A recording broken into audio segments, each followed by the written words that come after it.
అంటే ప్రతి movie success తర్వాత ఇలాగే ఉంటారా మీరు? Yeah. ఎందుకంటే ఇప్పటి వరకు మీరు చేసిన సినిమాలన్నీ హిట్. ఇప్పుడు డెకాయిడ్తో పాటు క్షణం, మేజర్, ఎవరు, హిట్ 2 ఇవన్నీ కూడా బ్లాక్ బస్టర్ హిట్స్, వరుసగా హిట్స్ కొడుతున్నారు. మీకే ఎలా సాధ్యం? ఎందుకంటే ఈ జనరేషన్ హీరోస్లో ఇలా వరుసగా హిట్స్ కొడుతున్న వాళ్ళు కొంచెం తక్కువే. అదేం లేదండి, మనం ప్రయత్నిస్తాం. మన ఒక్కటి ఏంటంటే మనం మంచి సినిమా చేసినా చేయకపోయినా మన ప్రయత్నంలో లోటు ఉండకూడదు.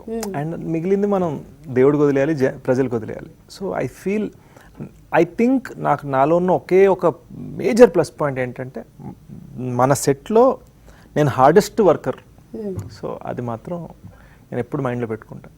So the harder you work అంతే రెస్పెక్ట్ ఇస్తారు, అంతే సపోర్ట్ ఇస్తారు, అంతే ఇంట్రెస్ట్ ఉంటుంది మన సినిమాలో. ఎందుకంటే డిజిటల్ జమానాలో పెద్ద పట్టించుకోకపోవడం అనేది ప్రజలకి డౌట్ ఉండొచ్చు.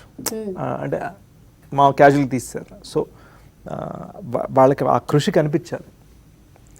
నేనైతే ఏమనుకుంటున్నానంటే మీరు చెప్పిన హార్డ్ వర్క్తో పాటు మీకు స్క్రిప్ట్ మీద, కథ మీద, రైటింగ్ మీద, వీటన్నిటి మీద పట్టుండడమే ఈ వరుస హిట్స్కి, డిఫరెంట్ క్యారెక్టరైజేషన్స్కి రీజన్ అని నేను అనుకుంటున్నాను. I hope so.